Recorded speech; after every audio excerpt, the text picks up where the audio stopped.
February 1980. A roadside motel in Phoenix, Arizona. A woman checks out, planning to return in 10 days. Her 5-year-old daughter remains in the room. Another adult is supposed to be there. 10 days later, the room is vacant. The guest card leads nowhere. F. A child disappears without triggering a search. At what point does she officially become missing? Before we delve into the details, tell me where you heard this from. Phoenix, Arizona, winter of 1980. The air cools quickly after sunset. The neon sign above the motel office flickers once before, holding steady, casting a dull red glow across the parking lot. Cars idle, then pull away. Tires crunch lightly over gravel at the edge of the pavement. The building does not attract attention. It does not need to. Connie Sanders lives in one of the rooms facing the lot. She occupies the space the way people do when they expect to leave again. Nothing spread out too far. Nothing arranged with permanence in mind. A suitcase rests against the wall, still upright.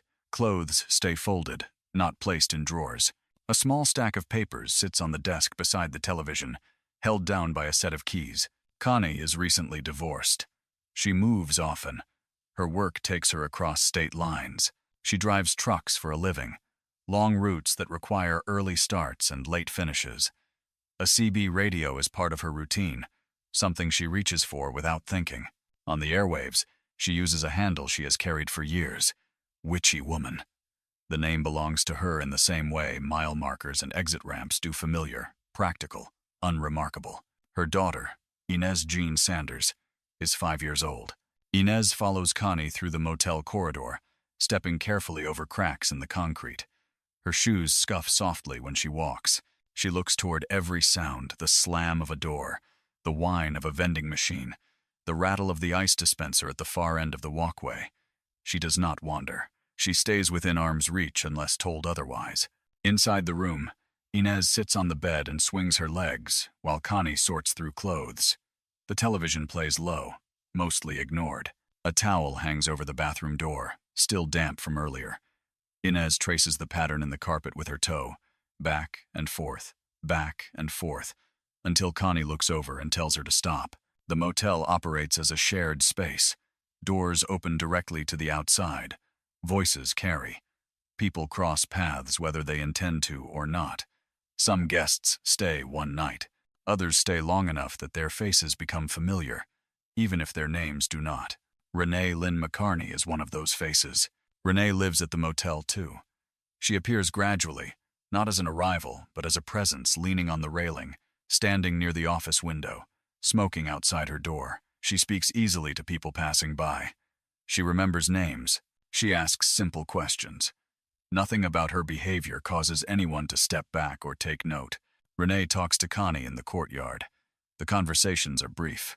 They happen while waiting for the ice machine, while watching cars pull in, while Inez sits nearby and listens without joining in. Renee's voice carries confidence. Her posture suggests she belongs where she is. Time passes in small increments. Familiarity forms without ceremony. Connie needs to leave Phoenix. The decision does not come suddenly. It sits on the edge of her days, growing closer as the calendar moves forward. Her parents live in Lake Wales, Florida. She plans to go there briefly. The trip is meant to be short, 10 days. The number is clear. On the morning Connie packs, the room fills with the sounds of preparation. A zipper pulls closed. Keys jingle. Paper rustles. Inez watches from the bed, turning slightly each time Connie moves from one side of the room to the other. Connie kneels to zip Inez's jacket partway, then stops. She straightens it instead. She does not pack Inez's clothes. Childcare becomes the practical problem that must be solved. There is no office to visit, no list of providers. Connie is not settled in Phoenix. She does not have extended family nearby. She looks to what is immediately available. Renee is there. The arrangement is discussed plainly. It does not carry weight in the room. It sounds temporary because it is meant to be temporary. Renee agrees. Connie repeats the length of time once more.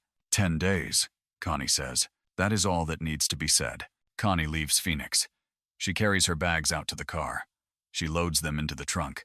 She glances back at the motel room once, then turns away. The car pulls out of the lot and merges into traffic. The motel resumes its usual rhythm.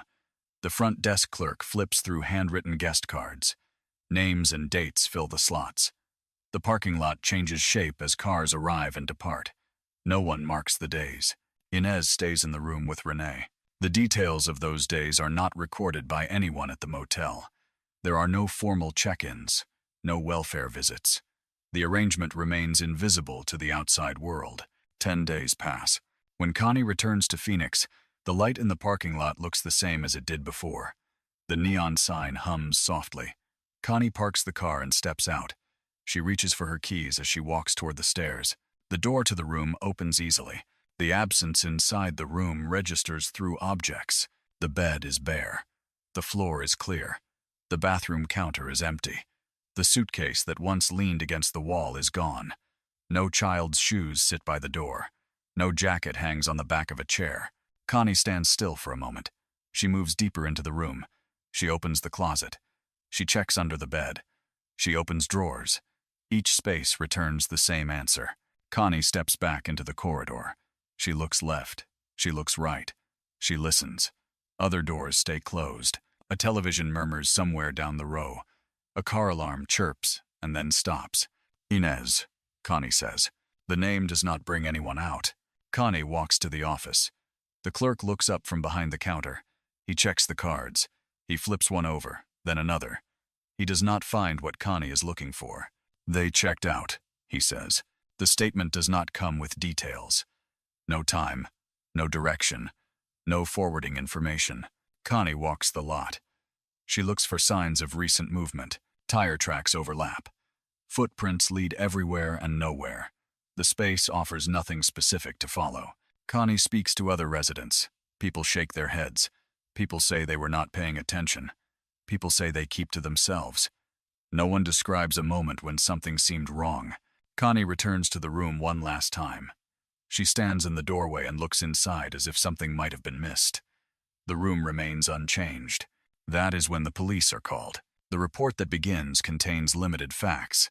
A 5-year-old child, a motel, an adult caretaker who is gone. No confirmed date of departure. No confirmed destination. 10 days already elapsed.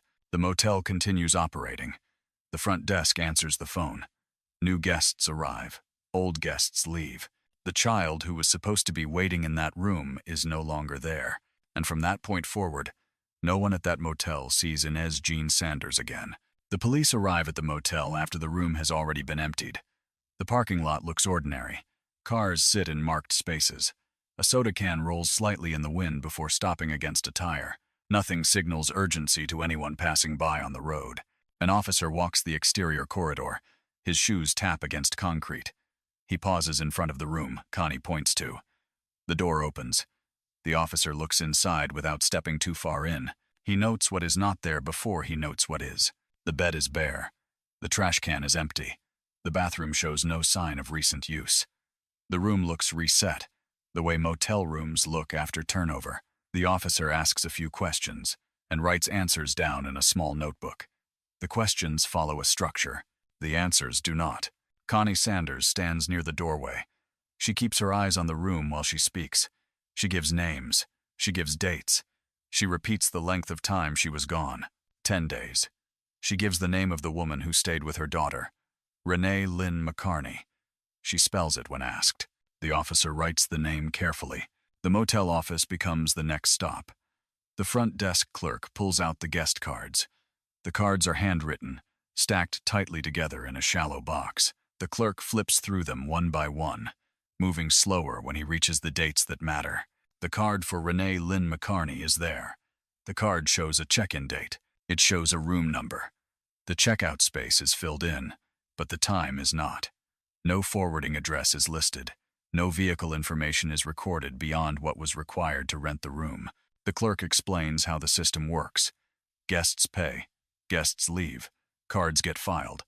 The system does not track movements after checkout. It was never designed to. The officer asks whether anyone noticed anything unusual. The clerk shakes his head. The clerk says people come and go all the time. The clerk says families argue here, couples break up here, people leave in the middle of the night here. None of that stands out. Other residents are questioned. Doors open a few inches, then wider. People lean against frames. Some answer briefly. Some say they did not notice anything. Some say they were not paying attention. No one remembers seeing a child being carried out. No one remembers a car leaving in a hurry. The absence of witnesses becomes its own problem. Without a moment of departure, there is no clear starting point for the search. The report that takes shape lists the facts plainly. A child, 5 years old, last seen at a motel in Phoenix, Arizona. Last known caretaker, adult female acquaintance. No known family connection. No legal custody arrangement. Time of disappearance uncertain. The case is classified as a missing child. The distinction matters. There is no ransom note. There is no sign of violence. There is no confirmed crime scene. The motel room does not qualify as one. Investigators check what they can. They look for a vehicle associated with Renee Lynn McCarney. The information is incomplete. The motel did not record a license plate. No one recalls a specific car. The trail does not extend beyond the parking lot. Connie Sanders remains available for questions. She answers them repeatedly. She describes Renee again. She describes the conversations they had. She describes why she trusted her. None of it sounds unusual enough to stand out as a warning sign. The investigation moves forward slowly. Officers run the name Renee Lynn McCarney through available databases. The results do not trigger immediate alarms. There is no outstanding warrant connected to the name at that time. No clear criminal history appears that would automatically elevate the case. The search does not expand quickly beyond Phoenix. Interstate coordination is limited. Missing child cases are typically handled locally unless specific criteria are met. At this stage, those criteria are not clearly satisfied. The case does not receive immediate federal attention. The absence of a confirmed interstate crime keeps the case within state boundaries. The lack of a ransom demand limits its perceived urgency. The perpetrator does not fit the stereotype of a violent stranger. The fact that the caretaker was known to the mother complicates how the case is viewed. Connie Sanders returns to Florida. Distance becomes another obstacle. Phone calls replace in-person meetings. Updates become less frequent. Each call covers the same ground.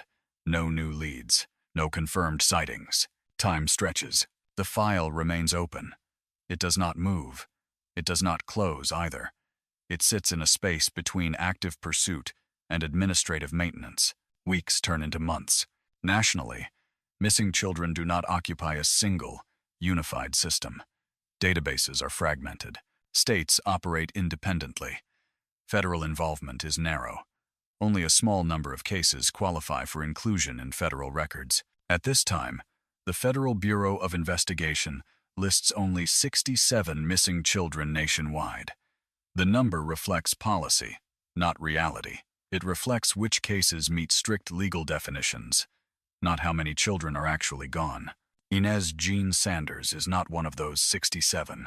Her case exists in local paperwork, not in a system that moves information across state lines efficiently. Her name does not circulate widely. Her photograph is not posted nationally. The case does not generate public pressure. Connie continues to wait for movement. She calls. She asks. She repeats details she has already given. She keeps track of dates. She does not receive answers that change anything. Law enforcement continues to operate within its limits. Without new information, there is nowhere to push. The case does not go cold in an official sense. It simply stays still. While the paperwork remains static, events are unfolding elsewhere. Inez is not in Phoenix. She is not with her mother. She is moving through places that are not connected to the original report. The people who encounter her in those years do not know her name. They do not know she is missing. None of that information reaches the investigators working the case. From the perspective of the file, nothing has changed. The motel in Phoenix continues to rent rooms. The guest cards fill and empty. The corridor where Inez once walked remains unremarkable, and the investigation enters a phase defined not by action, but by waiting for a lead that does not arrive, waiting for a call that does not come, waiting while time quietly widens the distance between a child and the last place she was seen. The car moves for long stretches without stopping, asphalt sliding under the tires while road signs pass too quickly to read. Renee Lynn McCarney drives, her hands fixed on the steering wheel, her eyes cutting between the road ahead and the rearview mirror. Inez sits where she is placed. She keeps her back straight against the seat and her hands in her lap. She learns early not to ask where they are going, because the question never changes anything. The vehicle becomes the first enclosed space she learns to endure. Windows stay rolled up. The radio switches on and off without warning. Sometimes music fills the cabin. Sometimes only static does. Inez watches Renee's hands tighten when traffic slows. She watches shoulders rise when another car comes too close. She measures safety by movement, not words. They stop in places that look similar to the last one. Motels appear again. Exterior doors facing parking lots. Narrow rooms with thin curtains that never close all the way. Renee pays at the front desk. Inez stands close enough to touch her leg. Renee decides when they eat. Renee decides when they sleep. Renee decides when Inez speaks. When questions come too often, Renee's response is physical. The strikes are quick. They arrive without build-up. They are not dramatic. They teach timing. Inez learns when to look down. She learns when to stay still. She learns how to make herself small without being told. At night, Renee locks the door and checks it again. Any sound in the corridor pulls her upright. Inez lies on the bed and looks at the ceiling. She traces stains and cracks with her eyes, counting them, then counting again. Renee tells her that her mother is dead. The sentence is delivered plainly, without emotion, the way a fact is stated when the speaker expects it to be accepted. Renee repeats it when Inez hesitates. She repeats it when Inez asks again. She repeats it when Inez cries. The words land, but they do not settle. Inez does not argue. She does not correct her. She sets the sentence aside and holds on to other things. She remembers her mother's name. She remembers the sound of her voice. She remembers sitting inside a truck cab, the dashboard stretching wide in front of her. She remembers a microphone, the crackle of voices, a name spoken into static. Renee continues to move them. The air outside changes. Inez notices when it feels heavier. She notices when palm trees begin to appear. She notices when nights stay warm longer. She does not know the names of the places. She only knows that none of them feel permanent.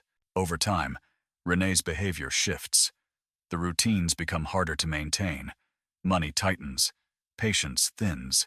The fantasy that brought her here, the idea of possession, of control, collides with the daily work of caring for a child who remembers something else. As Inez grows, her questions change shape. Renee responds by narrowing the child's world further. Movement becomes restricted.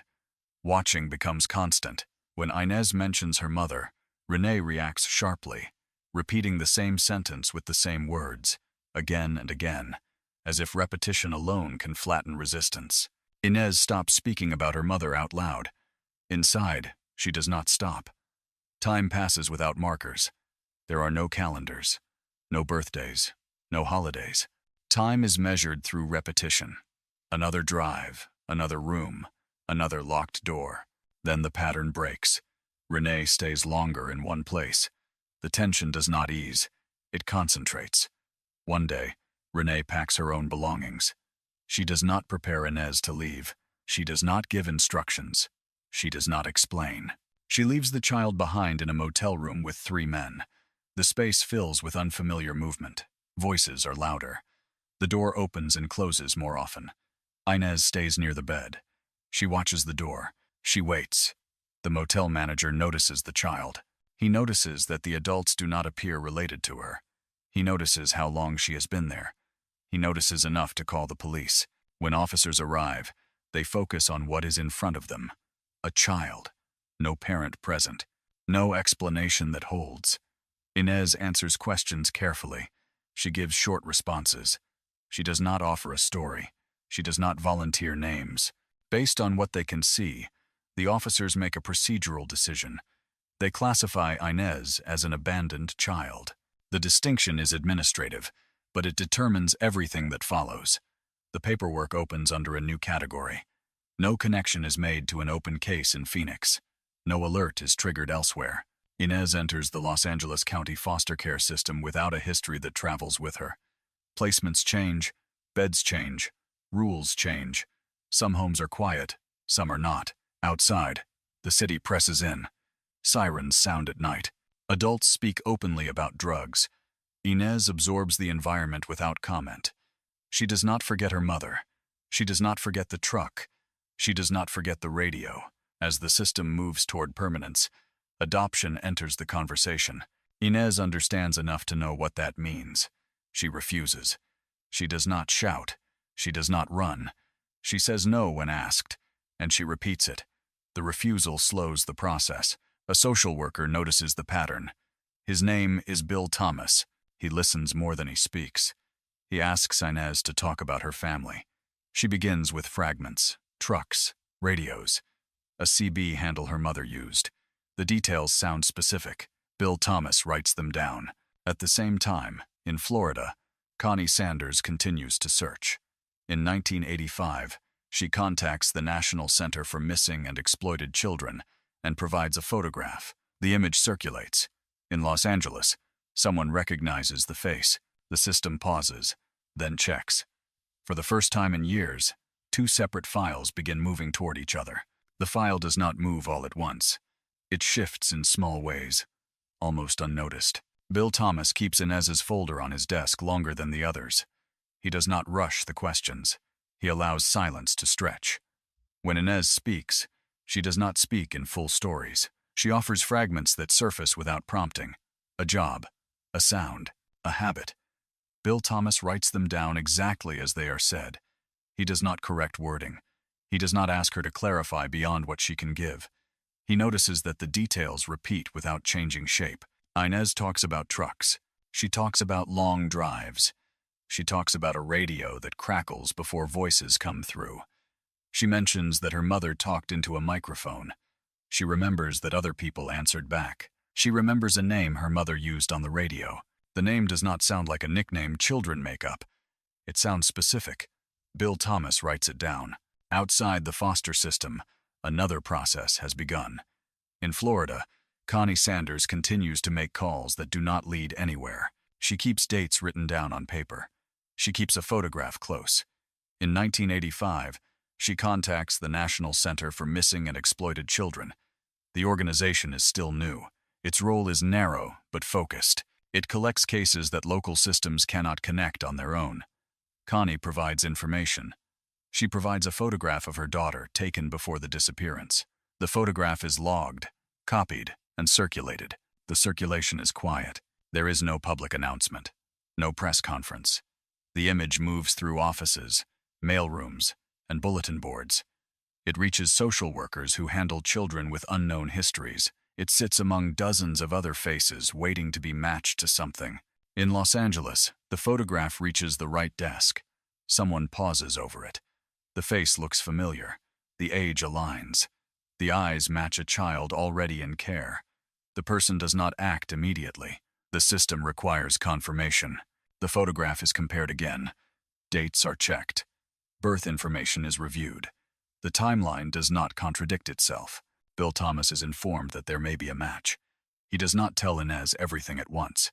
He continues asking questions the same way he has been asking them. He allows her to keep speaking in fragments. He asks about her mother's name. Inez says it. He asks what her mother did for work. Inez answers without hesitation. He asks about the radio again. Inez repeats the same detail she has repeated before. The consistency matters. The CB handle becomes the pivot point. In the early 1980s, CB radios are not a novelty. They are a working tool. Handles function as identifiers.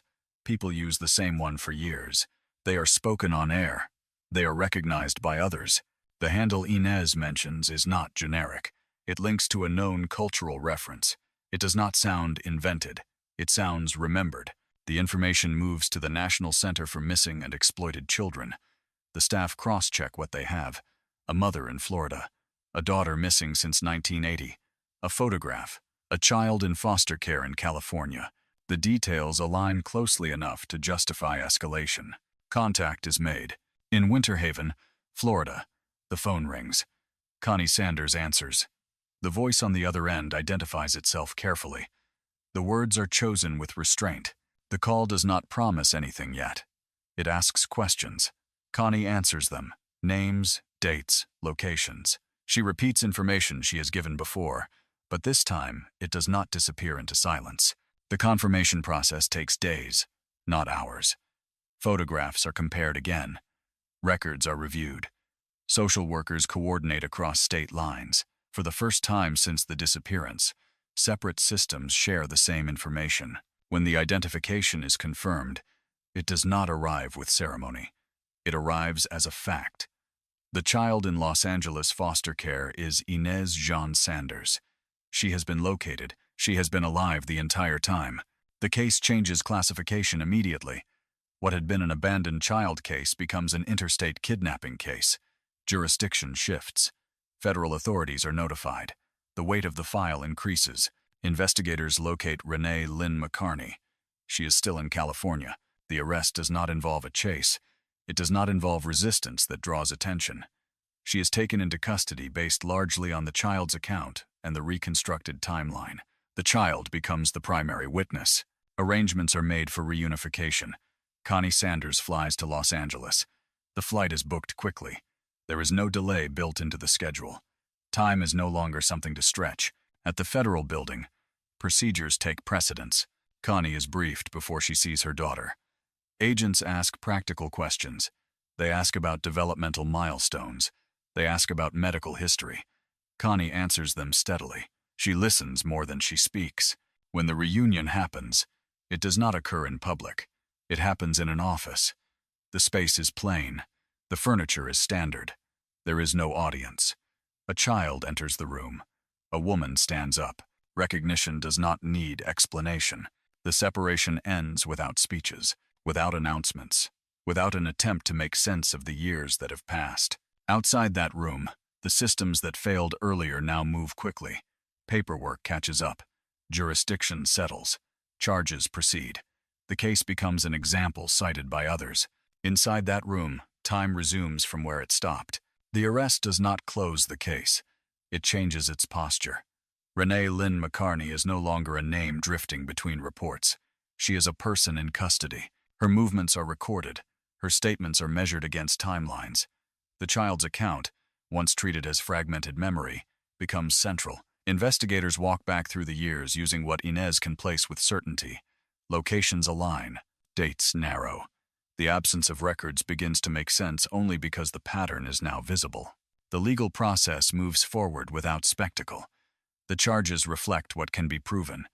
Interstate abduction, unlawful restraint. The system works within its boundaries, not beyond them. There is no attempt to recover time that has already passed. There is only an effort to document what happened during it. Connie Sanders remains in Los Angeles while arrangements are finalized. She stays close to the federal building. She answers questions as they come. She signs forms. She waits in rooms where clocks are visible. Time moves differently now. Each step has a purpose. Each delay has an explanation. Inez stays nearby. She is not kept in a holding space. She is not returned to foster care. She is placed where she can be supervised without being removed again. She watches adults speak around her. She recognizes that her answers carry weight now. She gives them carefully. When the flight back to Florida is scheduled, it is done quickly. There is no drawn-out transition. Connie and Inez leave Los Angeles together. The plane lifts off. The city pulls away beneath them. Inez looks out the window. She watches the ground shrink. She does not comment. She holds the armrest when the turbulence hits and releases it when the plane steadies. Winter Haven, Florida waits on the other end. The house Connie grew up in stands where it always has. The driveway is familiar to Connie and unfamiliar to Inez. Family members gather inside before the car arrives. They check the front window more than once.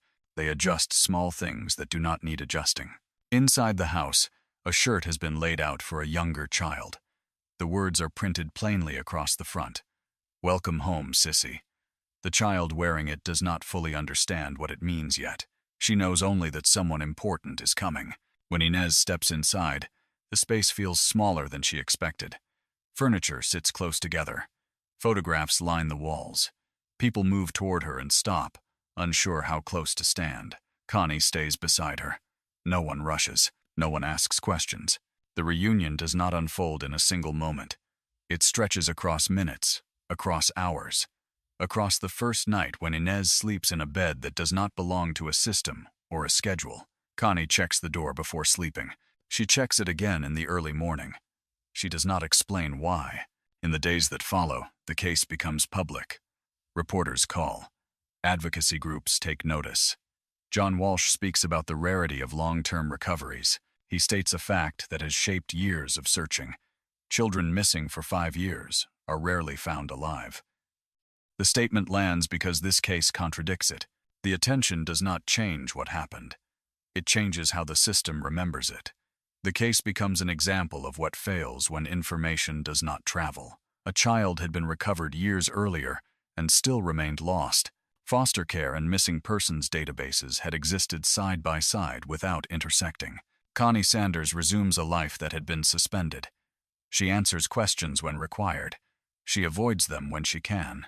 She focuses on daily routines, school enrollment, medical appointments, quiet evenings that do not need explaining. Inez adjusts slowly. She learns the rhythms of a house that stays in one place. She learns the sound of doors that lock and remain locked. She learns that voices do not always signal danger. She does not forget what she learned before. It does not vanish. It settles. The legal case against Renee Lynn McCartney proceeds on its own timeline. The outcome satisfies the requirements of the court. It does not restore what was taken. It does not attempt to. What remains is a record. A missing child who was found. A system that overlooked her while she was visible. A reminder that recovery does not always come from pursuit. Sometimes it comes from recognition. Years later, the case continues to be referenced when protocols are discussed, when data sharing is questioned, when agencies review how a child can pass through multiple systems without being identified. The answer does not point to one failure. It points to several small ones aligning. In Winter Haven, the house settles back into routine. A child who once lived between motels now walks the same path to school each morning. A mother who once waited by a phone now watches the clock for ordinary reasons. The case ends with resolution, not closure. The question it leaves behind does not belong to this family alone. It belongs to every system that keeps lists of the missing and lists of the found and assumes they will meet on their own. And the answer remains unfinished. The legal process begins only after the systems agree on one fact. The child has been identified.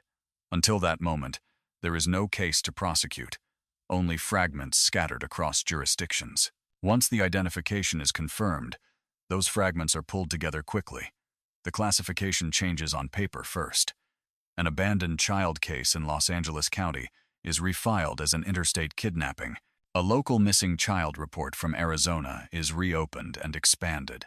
Federal jurisdiction becomes unavoidable, not because of urgency, but because of geography. Renee Lynn McCartney is located in California. Her arrest does not involve a chase or a public scene.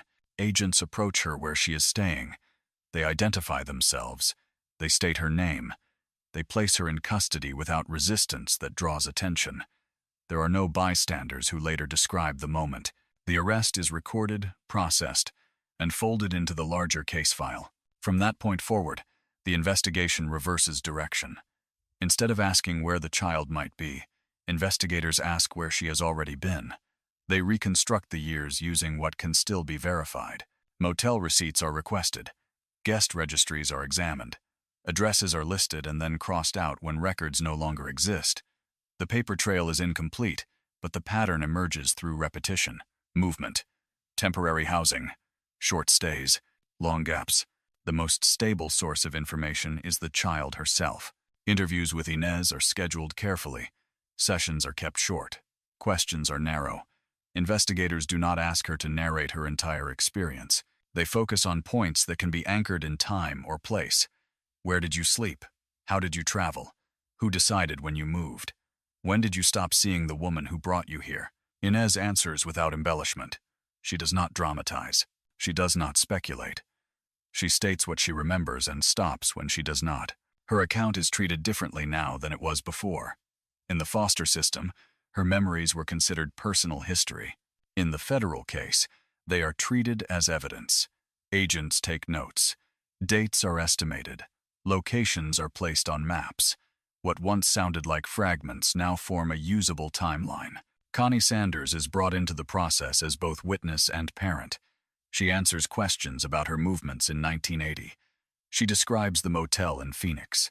She describes the woman she trusted. She does not frame the decision emotionally. She describes it practically, as it was made at the time. The record reflects that there was no custody transfer, no consent beyond temporary care. That distinction matters legally. Court proceedings begin without ceremony. Hearings take place in standard rooms with neutral walls and fixed seating. Fluorescent lights hum overhead. The schedule is posted outside the courtroom door. Connie arrives early and waits. She sits with her hands folded. She watches people enter and leave without engaging them. Inez does not attend every proceeding. When she is present, she is seated away from the center of the room. She is not placed on display. The court treats her as a protected witness. Her role is acknowledged without being expanded beyond what is required. Renee Lynn McCarney appears as a defendant, not as the person she once presented herself to be. She listens. She consults with counsel. She does not speak at length. There is no public attempt to explain her actions. There is no effort to frame them as misunderstanding. The charges stand on the record. Interstate kidnapping, unlawful restraint. The years between 1980 and 1982 are compressed into legal language that does not account for daily life.